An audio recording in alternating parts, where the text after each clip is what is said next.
We left from Princeton, Kentucky, and we made it to Mantle Rock. It was kind of a difficult day, riding in the rain and going through the trials that brings and the slick roads and all of that. It was kind of stressful, but in a good way. It just kind of feels poetic to be in this kind of weather heading here.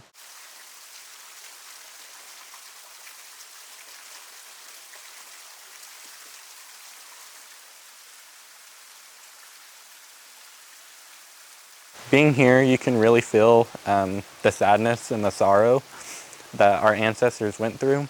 Just being on the ground and sitting there and knowing that what they went through was traumatic and very difficult, especially for the women and the kids, trying to make a life here and live and make it to where they're going. That's the hardest part, being here. So whenever we were at Mantle Rock, it was very heavy, just knowing how many of our ancestors had camped there for so long, waiting for the Ohio River to thaw out. Just knowing that they had to go through so much right there in that spot took a lot on all of us as a team.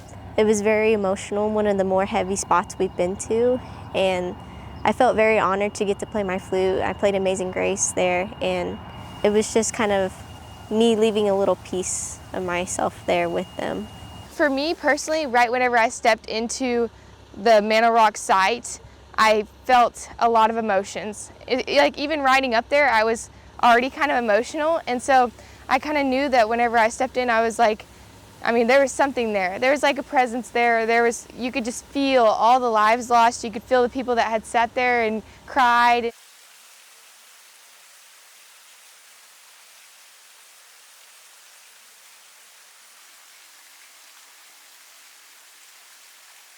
I mean, we learned about the women that had to give up their babies. It's so sad. And then, like, you feel so sad, but you also, there's part of me that feels joy because we're still carrying on the tradition and we're making sure that people know we're still here. It's a lot emotionally to be stopping at these sites and then continue biking on, but that's exactly what they had to do. They had to keep on going, even with these lives lost. It's a lot of pressure, but I'm honored to be a part of this program, and I'm just excited to see what's next.